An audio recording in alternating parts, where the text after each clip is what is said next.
Bismillah, Assalamualaikum warahmatullahi wabarakatuh. Apa kabar teman-teman semua? Alhamdulillah, terima kasih untuk waktunya yang telah disediakan. Alhamdulillah, sesuai dengan agenda kita ya, walaupun agak terlambat, kita maksimalkan waktu yang ada. Alhamdulillahnya kita bisa mulai kesempatan malam ini. Jadi di kesempatan kali ini sebagaimana yang sering saya sampaikan di beberapa postingan sebelumnya bahwa pada malam ini saya ingin berbagi pengalaman dan berbagi banyak eh, apa ya, ilmu mungkin ya, berbagi pengalaman dan tips-tips eh, buat teman-teman yang memang saat ini sedang apa ya, mungkin bingung untuk cari usaha atau misalkan ada kendala, misalkan menghadapi situasi COVID seperti saat ini, yang mana dari beberapa DM atau japri yang masuk ke saya pun ada beberapa orang yang apa ya, minta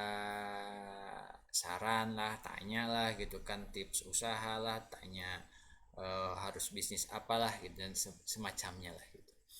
Dan saya pikir ini kondisinya sama seperti sekitar 10 tahun yang lalu saya merintis usaha.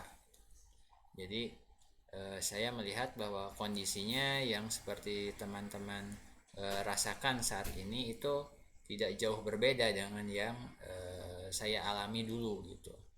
Yang mana misalkan bingung lah menghadapi yang nggak tahu lah, buntu pokoknya pikiran gitu kan, apa harus usaha apa nih gitu kan, harus cari uang kemana nih gitu kan. Nah, pada kesempatan kali ini eh, ada beberapa tips yang semoga saja tips ini dapat memberikan pencerahan buat teman-teman bahwa oh iya, ini yang bisa saya lakukan gitu kan. Atau mungkin ada ide gitu kan bahwa oh iya, saya bisa melakukan seperti yang Mas Hendra lakukan gitu kan. Banyak hal yang memang teman-teman bisa lakukan nantinya gitu.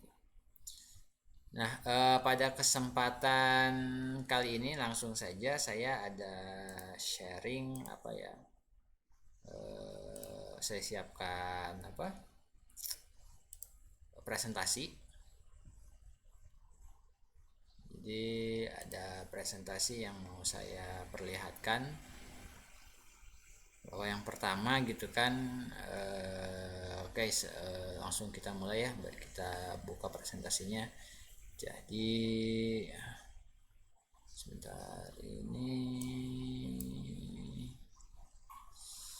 slideshow from beginning. Oke.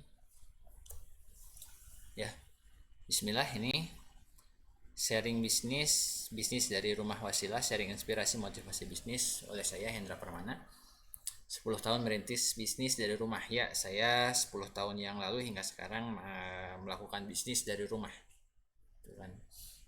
Eh, Jarang lah keluar lah, hanya walaupun untuk bertemu beberapa pelanggan itu juga jarang saya lakukan. Jarang, sampai 10 tahun ini sedikit sekali saya bertemu dengan orang, dengan pelanggan-pelanggan saya. Oke, bagaimana tipsnya dan triknya apa yang saya lakukan gitu kan. Kita akan ceritakan pengalaman saya.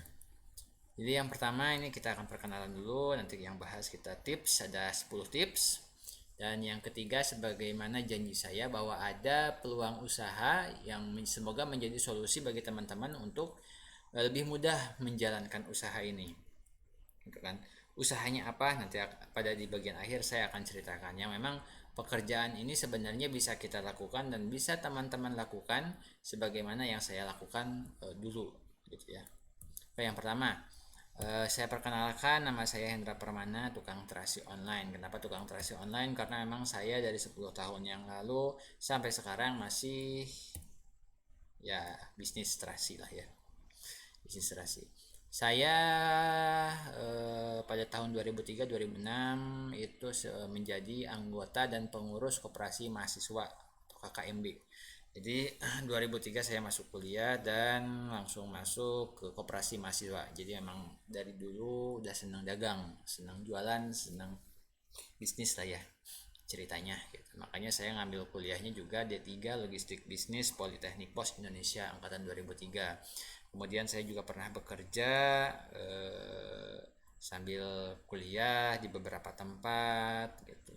Dan secara resmi setelah saya keluar dari kuliah, saya kerja di tahun 2007 sebagai staf di PT Samudra Indonesia Divisi General Affair di kantor pusat di Jakarta. Kemudian tahun 2008 sampai 2014 saya anggota komunitas TDA Tangan di Atas wilayah Bekasi ya. Kemudian saya dari dulu punya website, namanya websitenya pasarterasi.com, punya brand usaha namanya Pasar Terasi, dan punya nama usaha PT Pasar Terasi Indonesia yang pada perjalanan usahanya merger dengan perusahaan namanya Corporation. MR Corporation. Dan yang kedua saya juga punya website wasilahreality.com, itu baru tahun kemarin 2 tahun yang lalu, fokus di digital marketing, bisnisnya secara spesifik bisnis properti. Dan berusaha sekarang masih membangun brandnya Wasilah. Oke. Ini saya masih zaman dulu lah, masih muda. Nah, oke, mungkin perkenalan intro bahwa dulu saya 2007 itu memang secara resmi full time sebagai karyawan juga.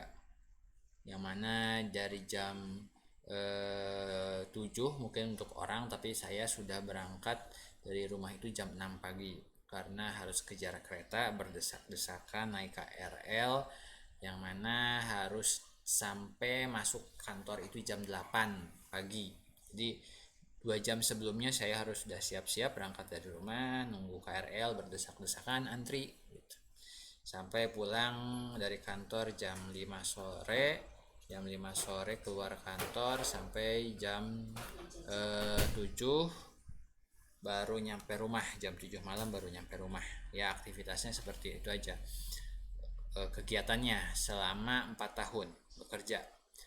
Jadi saya pernah punya pengalaman sebagai karyawan, sebagaimana mungkin teman-teman yang saat ini atau teman-teman yang dulu juga pernah bekerja, saya juga pernah merasakan sebagai karyawan. Ya itu enaknya jadi karyawan itu mungkin buat sebagian orang zona nyaman ya, zona nyaman walaupun gajinya ya segitu terukur gitu kan. Akhir bulan gaji udah mau habis, ya saya pernah ngalamin kayak gitu. Sampai akhirnya saya memutuskan masuk ke zona tidak nyaman. Zona tidak nyamannya apa ya, itu pengusaha dagang sendiri, wira swasta atau pedagang gitu. Jadi ya itulah pokoknya, artinya mencari uang sendiri gitu. Itu zona tidak nyaman gitu, walaupun sebenarnya jadi karyawan pun ya nggak nyaman-nyaman juga gitu. Cuma nyamannya ya karena dapat gaji yang sudah jelas dan dapat THR, itu aja maksudnya pendapatannya. Dan akhirnya saya masuk ke zona tidak nyaman. Zona tidak nyamannya itu dimana apa ya, yang namanya ketika kita sudah masuk ke zona tidak nyaman itu kita harus bisa mencari, kita harus mau belajar, kita harus bertumbuh, dan kita harus punya prinsip hari ini harus lebih baik dari hari kemarin dan harus tersistem gitu. Karena kalau apa ya, kalau kita ingin bertumbuh, kita ingin masuk ke zona yang tidak nyaman, ingin berpindah zona, kita harus mencari sesuatu yang lebih baik tentunya kan. Dan kita juga harus mau belajar, karena kalau kita tidak mau belajar ya ilmu kita cuma segitu-gitu aja gitu. Kita cuma taunya ya itu aja gitu. Kita punya skill ya cuma itu aja gitu. Gak akan ada yang bertambah gitu. Dan karena tidak bertambah ya tidak akan bertumbuh juga gitu, apalagi apa-apanya yang mau bertumbuh gitu kan, kalau memang skill kita ya segitu-segitu aja, pengetahuan kita segitu-segitu aja, relasi kita segitu-gitu aja gitu kan, atau ibaratnya apa ya, kalau sekarang tuh bahasanya apa ya, kurang piknik lah gitu, kurang piknik gitu kan, jangan sampai kita kurang piknik kalau kita mau berpindah zona. Kita ingin katakanlah, oh saya ingin lebih baik lagi nih, katakanlah, oke, sebagai apa. Ini tidak mesti bicaranya untuk menjadi pengusaha ya gitu, misalkan teman-teman pun yang memang sudah punya keahlian sekarang, oh saya ingin lebih baik lagi, saya ingin meningkatkan karir saya gitu, atau saya ingin lebih expert lagi gitu, ya teman-teman tentu harus, prinsipnya harus sama, harus mencari, harus belajar, harus bertumbuh gitu. Kalau tidak mau mencari, ya mencari sesuatu yang lebih baik, ya nggak akan bisa berubah dong gitu kondisinya. Ketika teman-teman nggak mau belajar gitu, ya juga nggak akan nambah apa yang baru gitu, nggak bisa mengharapkan perubahan tanpa kita mau berubah gitu. Kita tidak bisa apa bertumbuh lebih baik kalau kita yang nggak mau mengubah diri kita sendiri. Dan prinsip hari ini harus lebih baik dari hari kemarin itu harus selalu kita dengungkan, harus selalu kita tanamkan dalam diri kita. Dan selebihnya harus tersistem, harus terpola, harus tertarget, harus terencana gitu kan, bahwa hari ini saya harus mengerjakan apa, hari ini saya harus belajar apa, hari ini saya harus tahu apa, hari ini saya harus bisa nambah teman gitu kan, hari ini saya harus dapat apa. Nah itu harus direncanakan, harus kita usahakan, harus kita usahakan. Oke, jadi ceritanya itu prinsipnya ya. Jadi ceritanya di tahun 2010 itu saya dapat hadiah website dari juale.com tahun 2010. Jadi buat teman-teman yang mungkin sudah biasa sering online lah, udah tahu gitu ya juale.com itu apa gitu kan. Itu juale.com itu yang bikinnya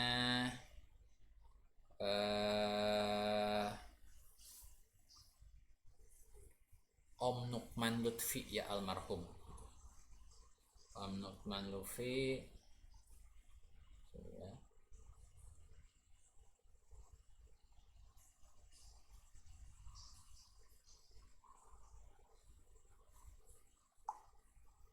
Om Nukman Lutfi itu beliau pakar media sosial ya, mungkin teman-teman udah pada tahu lah gitu kan, almarhum. Saya dapat hadiah website dari beliau dari jualan.com tahun 2010. Kemudian pada tahun pada selanjutnya saya ikut juga program SMI-nya Bang Jai Teroris. Buat teman-teman yang memang biasa mainan di online mungkin tahu ya, dulu Bang Jai Teroris gitu. Sekarang sudah ganti nama, beliau sudah kembali ke nama aslinya gitu, Bang Zainal Abidin. Nah itu Bang Jai Teroris dulu itu beliau punya program itu namanya Sekolah Monyet Indonesia SMI itu. eh Beliau punya tantangan 100 hari jadi pengusaha. Ya alhamdulillah itu saya lulus dari sana tuh, dari Sekolah Monyet Indonesia gitu. Lulus keluar dari kerja gitu, untuk jadi pengusaha aja ya terpaksa harus jadi pengusaha, karena ya emang udah nggak punya kerjaan lagi gitu kan, udah dipecat katakan. Saya harus berusaha untuk jadi pengusaha gitu. Filosofinya apa nanti ya, mungkin di lain waktu kita ceritakan, atau teman-teman bisa ngobrol-ngobrol langsung dengan Bang Jaitoris atau Bang Zainal Abidin. Itu beliau ada di Facebooknya, di medsosnya banyak lah, tinggal cari aja Bang Zainal Abidin gitu. Apa sih Bang gitu, sekolah monyet itu bikin lagi dong Bang gitu kan. Itu tantangan jadi pengusaha gitu ya, saya lulus dari sana. Oke, kemudian yang namanya kita ingin berpindah zona, ketika kita katakanlah ingin lebih baik lagi, ingin punya pendapatan yang lebih baik, ingin punya kehidupan yang lebih baik, ingin punya apa ya, kualitas hidup yang lebih baik, maka kita harus siap untuk terjatuh. Itu yang harus kita persiapkan. Kita harus terjatuh. Namun gitu, ketika kita terjatuh, kita jangan lantas tidak ingin bangkit gitu. kita jangan lantas apa ya, mellow, sedih gitu kan, terpuruk dalam gitu. Jangan. Ketika kita memang sudah terjatuh, kita mengalami kegagalan, kita mengalami kendala, kita harus selalu upayakan untuk bangkit. Kita harus selalu upayakan bahwa kita ingin bangkit, kita ingin lebih baik gitu kan. Kita harus tanamkan semangat dalam diri kita bahwa saya ingin lebih baik, saya ingin bangkit, saya tidak ingin seperti ini lagi dan tidak ingin kembali ke masa yang lalu gitu kan. Itu kita harus tanamkan semangat itu. Kita juga harus punya impian untuk lebih baik. Kita harus bayangkan bahwa katakanlah memang targetnya, katakanlah teman-teman sekarang saya ingin punya sumber penghasilan yang lebih baik lagi. Teman-teman harus bayangkan, harus impikan bahwa saya bisa mendapatkan penghasilan yang mana saya pekerjaannya pekerjaannya seperti ini, bisa banyak waktu di rumah, katakanlah. Itu teman-teman harus rancang impiannya apa sih gitu yang ingin teman-teman dapatkan gitu kan. Katakanlah kalau memang lebih spesifik, tertarget, katakanlah ingin penghasilan sekian juta, katakanlah gitu. Itu harus diimpikan.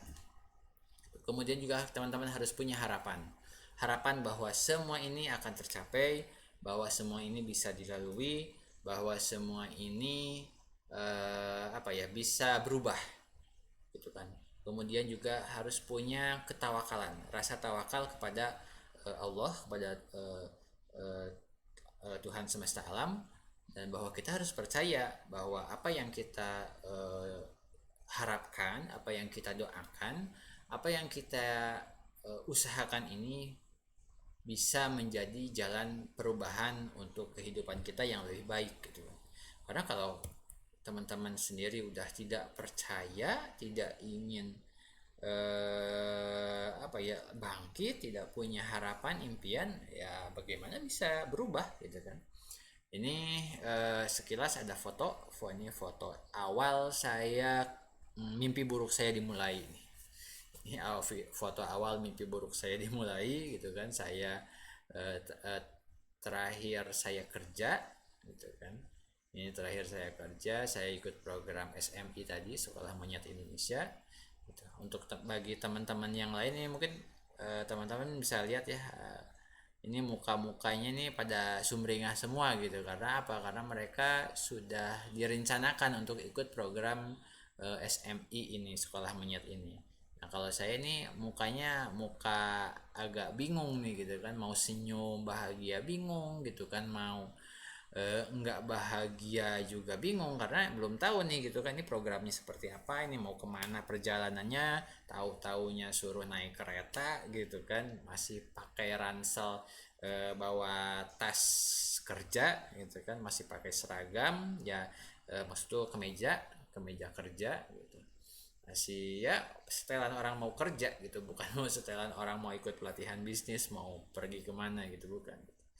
Jadi ini mukanya beda, saya mau dari yang lain, muka bingung gitu, muka orang bingung gitu, pengen berubah tapi belum siap nih gitu kan. Pada akhirnya ini masih foto yang kedua, ini saya masih perjalanan pulang dari Jogja gitu. Nanti jadi sekilas saya ceritakan ya. Jadi program Sekolah Monyet Indonesia ini, jadi dikasih tantangan untuk bisa survive naik kereta ke luar kota, luar provinsi, bahkan luar provinsi tanpa membawa bekal apapun, uang, alat komunikasi, apapun lah. Hanya baju saja, gitu. Itu tantangannya. Kemudian alhamdulillahnya 1 minggu kemudian saya bisa survive bersama 3 teman saya ini, Mas Anto, Pak Iwan, dengan saya, survive, bisa balik ke tempat kita masing-masing. Saya bisa balik ke Bekasi, ke Cikarang juga sama Pak Anto ke Depok, Pak Iwan juga sama ke Bekasi gitu. Ditemani diantar oleh uh, orang yang sangat baik ini, namanya Ustadz Nasir, almarhum juga. Mohon doanya juga semoga Allah memberikan banyak pahala, kebaikan hasanah untuk beliau Ustadz Nasir, yang mana dalam perjalanan saya ini selama mengikuti program Sekolah Monyet Indonesia, saya dipertemukan dengan beliau Ustadz Nasir almarhum, dan ternyata ya qadarullah, takdir Allah itu. Saya sangat percaya bahwa semua ini sudah skenario Allah dan tidak mungkin, bukan hal yang apa ya, tidak sengaja gitu. Ini pasti semuanya memang sudah skenario Allah, bahwa saya harus program Sekolah Monyet Indonesia, ikut program SMI ini, hingga akhirnya ketemu dengan Ustadz Nasir, mendapatkan banyak ilmu dari beliau, motivasi, sehingga ya tidak sedikitnya saya tercerahkan lah, karena kan kondisinya ini lagi bingung tuh gitu kan, aduh nggak punya apa ya, pergi tiba-tiba harus pergi ke Jogja naik kereta, yang mana rencana awalnya mau berangkat kerja gitu, nggak bawa alat komunikasi, nggak bawa uang, hopeless lah gitu kan. Bingung bingung sebingung bingungnya waktu itu. Yang qadarullah, ya dengan qadar Allah tentunya saya dipertemukan dengan beliau Ustadz Nasir, dan beliau ngasih banyak ujangan nasihat, ilmu-ilmu dari agama. Itu juga yang memotivasi saya. Dan yang saya ingat terutamanya, beliau selama seminggu kita ikut nginep di tempat beliau Ustadz Nasir ini. Beliau memberikan, yang sangat saya ingat tuh, beliau apa ya, memberikan kuliah ya, tausiah lah, kultum lah ya, memberikan kultum membahas tafsir surat Ad-Duha dan tafsir surat Al-A'la.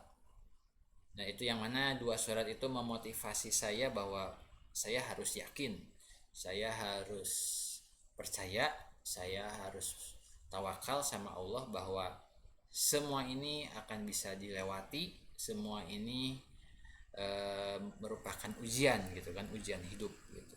Ya alhamdulillah, itu ada banyak ilmu yang Ustadz Nasir sampaikan dari dua surat tadi, yang ya saya sampai teringat sampai sekarang. Dan semoga ini menjadi amal jariah beliau juga. Saya menjadi saksinya, teman-teman, Pak Iwan, Pak Asto juga menjadi saksinya bahwa beliau memberikan nasihat dari dua surat itu gitu ya. Dan ini foto ketiga, ini hari pertama, ya bukan hari pertama, nggak selang lama kemudian keesokan harinya setelah saya kembali ke Jakarta, ke Bekasi, saya masuk kantor dulu.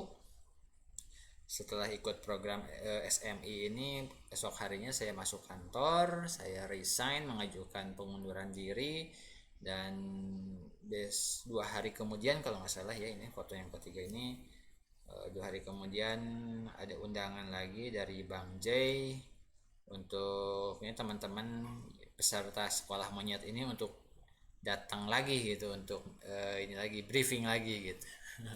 Kemudian kita dikasih kaos, ini kaosnya nganggur gitu kan, nganggur gitu kan. Ya emang nganggur, kalau saya ini posisinya udah bener-bener nganggur deh. Kalau teman-teman yang lain memang sudah di planning gitu kan, jadi teman-teman yang lainnya ini ada yang statusnya juga karyawan tapi mereka masih bisa cuti gitu, dan diberi kesempatan cuti dari kantornya. Kalau saya enggak kan, karena memang saya tidak di planning lah gitu, darurat. Gitu, jadi sudah kepepet banget. Nah kemudian itu saya sangat terpuruk pada saat itu, saya sangat terjatuh, saya sangat bingung. Oke, kalau teman-teman sekarang juga sama mungkinnya, teman-teman yang sekarang tiba-tiba kena PHK karena efek COVID, kena pengurangan karyawan, efek penyusutan tenaga kerja gitu kan karena COVID. Ya itu mungkin sama lah bingungnya gitu kan dengan yang saya rasakan pada saat itu, bahwa saya terjatuh, terhimpit gitu kan, harus ngapain nih gitu kan, harus ngapain gitu.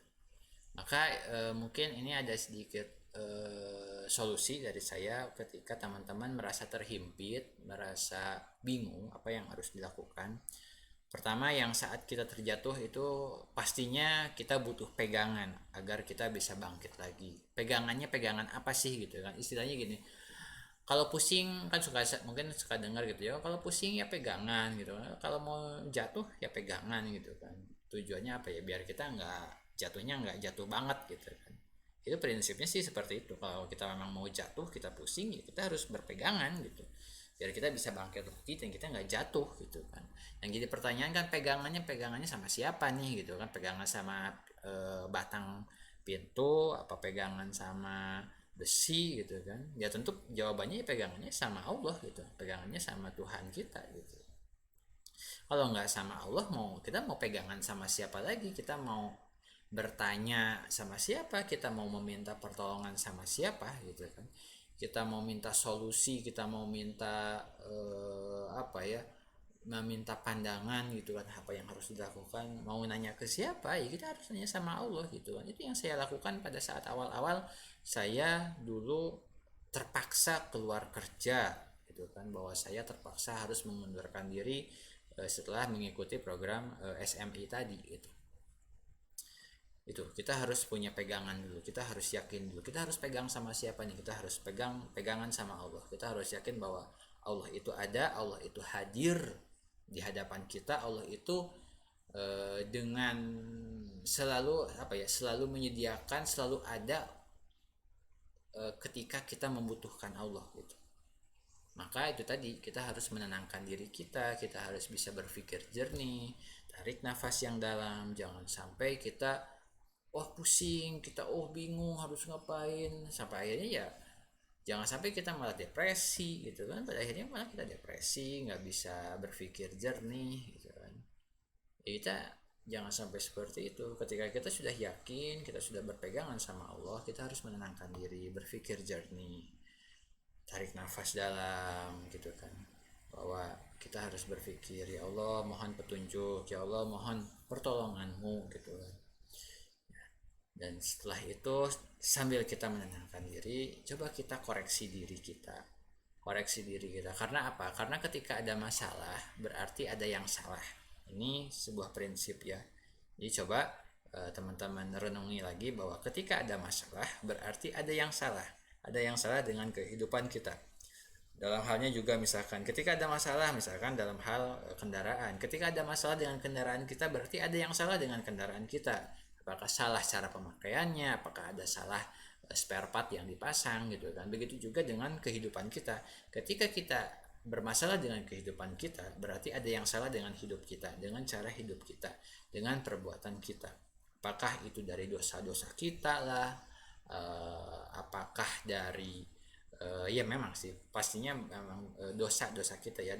Apakah maksudnya dosa kepada Allah, apakah dosa dengan sesama manusia.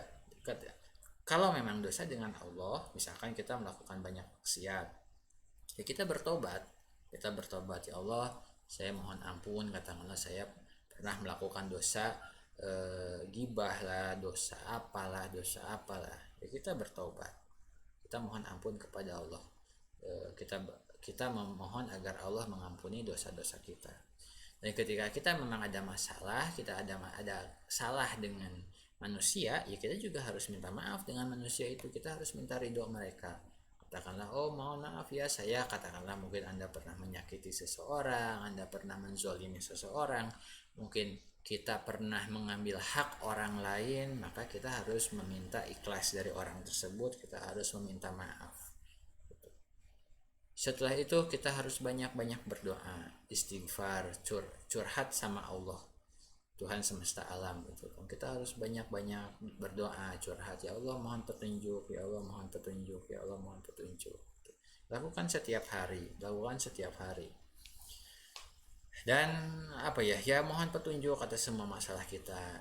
Dan ini juga prinsip, bahwa prinsip saya ya, bahwa jangan berpikir untuk kita mencari solusi sendiri. Jangan berpikir bahwa kita pintar, bahwa kita jago mencari solusi, kita jago memecahkan masalah. Jangan. Ketika ada permasalahan hidup kita jangan berupaya untuk mencari solusi sendiri, mencari solusi dengan otak kita, pikiran kita, jangan. Karena apa? Karena ketika kita sudah tidak bisa melakukan apa-apa, ibaratnya melambaikan bendera putih, ya nggak ada yang bisa ngasih solusi kecuali Allah gitu kan. Jadi biarkanlah Allah yang memberikan kita solusinya, jangan kita yang mencari solusinya, jangan. Ketika kita sudah berdoa, kita sudah tawakal, berserah diri kepada Allah, maka ya biarkan Allah yang bekerja, biarkan Allah yang memberikan solusi itu untuk kita. Jangan kita yang berusaha mencari solusi sendiri. Katakanlah misalkan, oh saya terpuruk, dagangan saya, katakanlah saya habis, apa ya, tertipu lah, habis misalkan, oh modalnya nggak ngumpul lah gitu, ya udah deh kita cari solusi. Katakan apa ya solusinya ya kira-kira, katakan oh solusinya pinjam uang deh ke bank gitu. Wah, itu bukan solusi, itu malah jadi masalah nantinya gitu kan. Maka kita jangan coba-coba pinter, jangan apa ya merasa oh kita lebih pinter dari Allah, kita merasa lebih pinter, lebih jenius, kita bisa memecahkan masalah dibandingkan Allah. Katakanlah apa, karena ketidaksabaran kita gitu kan. Aduh lama nih gitu kan, apa nih, nggak ada perubahan nih, apa ya gitu kan, nggak ada solusinya nih gitu kan, nggak ada nih jawaban dari Allah gitu kan. Ya udah deh gitu, solusinya apa, kita ini aja gitu. Jangan gitu, jangan biarkan kita apa mencari solusi dengan akal pikiran sendiri. Biarkan Allah yang memberikan solusi itu pada akhirnya gitu kan. Tugas kita adalah melakukan apa yang memang sudah menjadi kewajiban kita. Misalkan kita berkewajiban, ketika kita terpuruk misalkan kita berkewajiban apa ya, kita keluar rumah, kita tetap komunikasi, silaturahmi, bertemu dengan orang, ngobrol lah gitu kan. Ya apa ya, ya dengan sendirinya nanti pun Allah akan memberikan solusi-solusi itu. Entahlah misalkan ketika kita lagi ngobrol sama teman, tahu-tahu misalkan ada yang ngasih penawaran usaha lah, ada yang misalkan ngajak join kerjasama lah, atau misalkan ada yang nawarin modal lah, apalah gitu. Itu solusi dari Allah gitu. Itu solusi dari Allah, bukan solusi yang memang kita pikirkan sendiri gitu. Oke, ini yang awal-awal saya lakukan ketika dulu saya nganggur gitu kan. Jadi ketika itu saya bingung gitu kan, aduh harus kemana nih gitu kan, harus ngapain nih gitu kan. Pada akhirnya ya saya itu, tapi yang saya bilang, saya tetap silaturahmi. Saya bertemu dengan teman-teman saya, mentor-mentor bisnis saya, orang-orang yang lebih hebat, bisnis owner yang lain gitu kan. Ini sebelah kiri saya, ini Pak Bara. Beliau dulu sempat jadi ketua TDA tangan di atas di wilayah Bekasi gitu kan. Saya cukup kenal, beberapa kali ketemu dengan beliau, dan pada saat itu ketika saya mulai keluar kerja itu jadi pengangguran tuh, saya samperin beliau, saya minta motivasi, saya minta inspirasi gitu kan. Apa sih Pak yang bisa saya lakukan gitu kan, apa sih yang kira-kira harus saya lakukan gitu kan. Itu saya bertanya ke beliau gitu kan, saya datengin gitu kan gitu. Kemudian ini yang sebelah kanan juga, saya dulu awal-awal eh, masih naik motor gitu ya, bingung gitu kan, saya ini apa akhirnya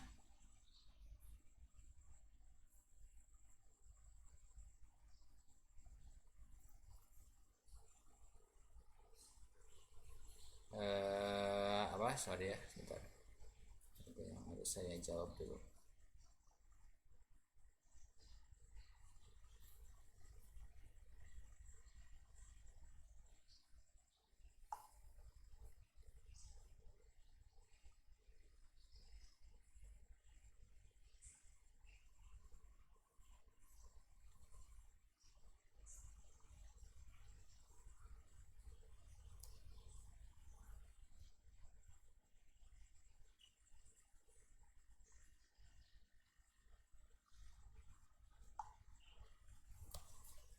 Ini saya awal-awal keluar kerja apa, keluar kerja tadi saya juga samperin ada temen ini di Cikarang dulu. Beliau masih ya, beliau kerja juga tapi punya toko juga, toko toko susu, jualan susu. Saya samperin saya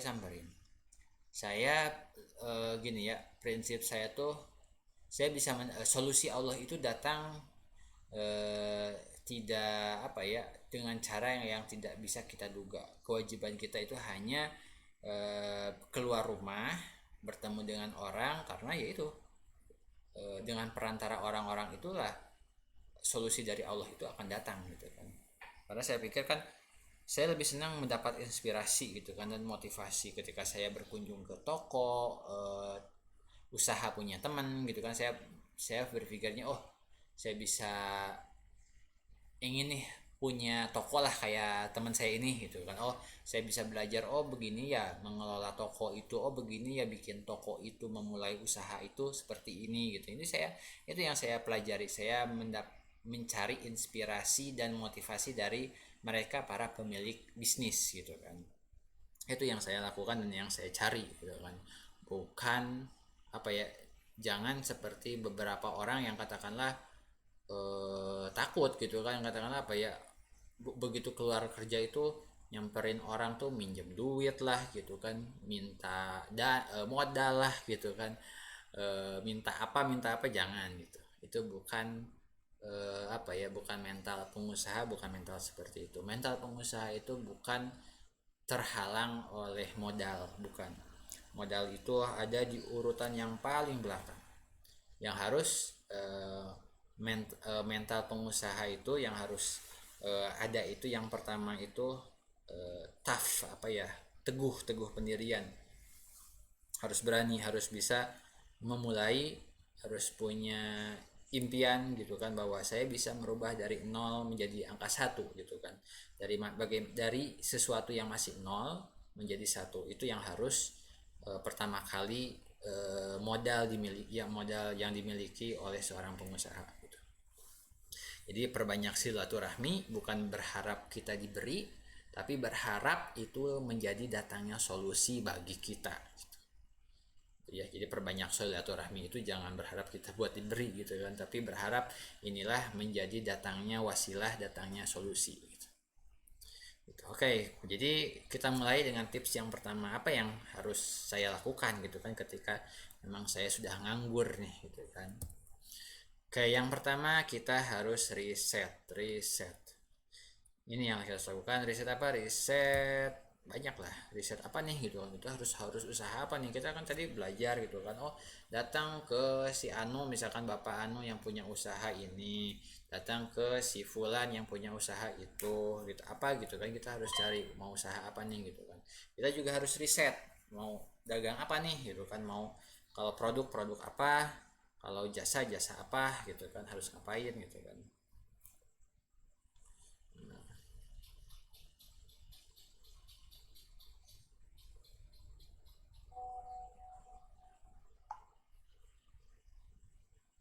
Gitu kan, atau harus ngapain gitu kan.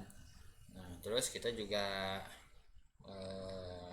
cek juga, riset nih apa kemampuan kita gitu kan. Misalkan gitu kan, oh Mas Hendra saya cuman sales katakanlah gitu kan, saya cuman mantan sales, saya nggak punya skill apa-apa gitu kan. Oh jangan salah gitu kan, dan jangan pesimis juga gitu kan, bahwa apa ya, dan jangan menganggap remeh kemampuan seorang sales lapangan. Saya tidak pernah apa ya, tidak pernah eh, apa ya,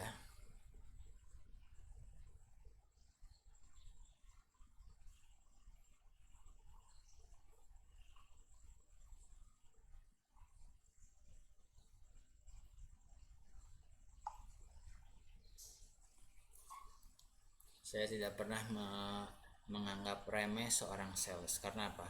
Seorang sales itu mereka tangguh, sudah teruji di lapangan. Mereka mampu bertemu dengan banyak orang, menaklukkan banyak orang. Itu seorang sales. Jadi apa kemampuannya?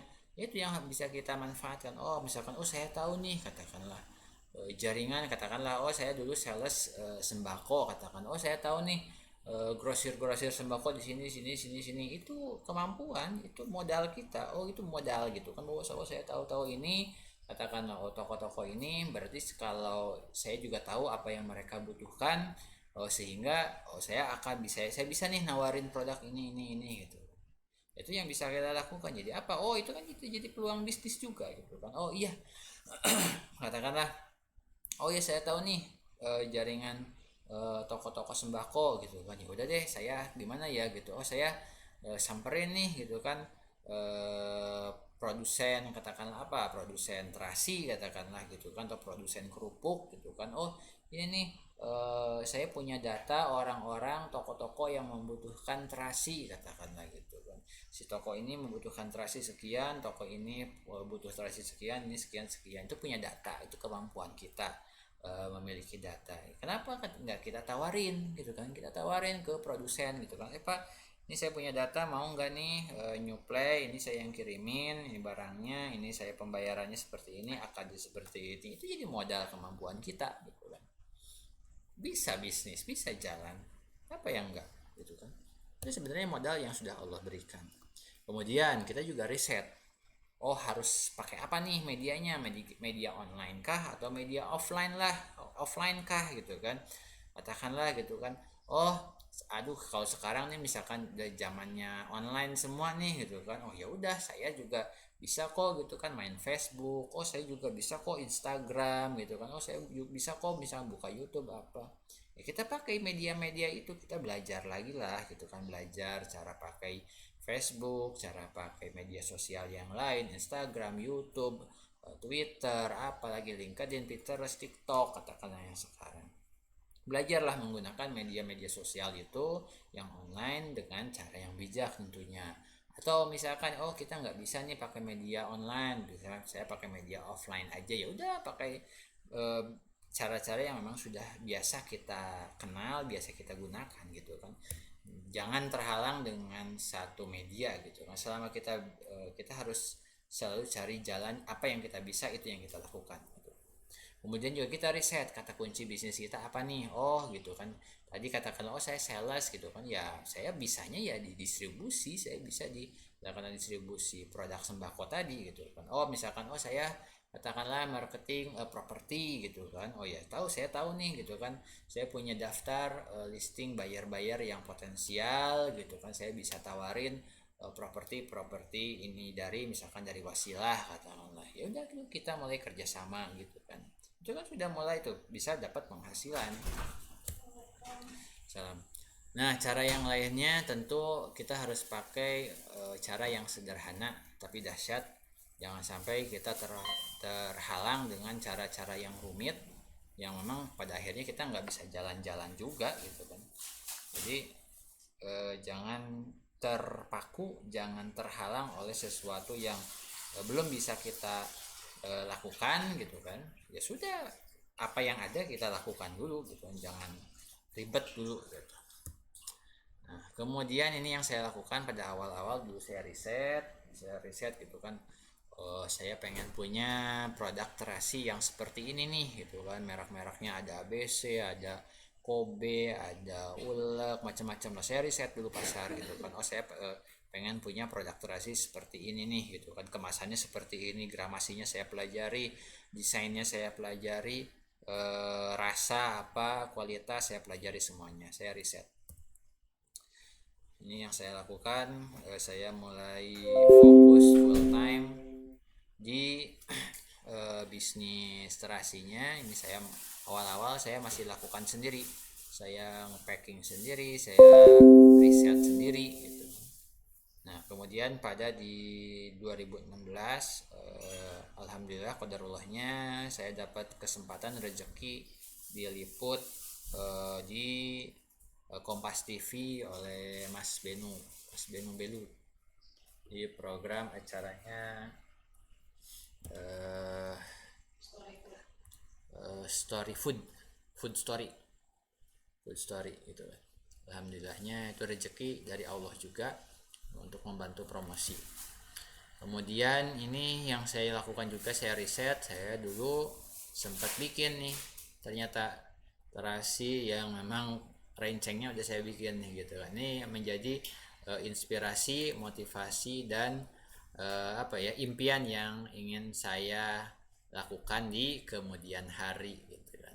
Jadi alhamdulillahnya terwujud, alhamdulillahnya bisa terwujud.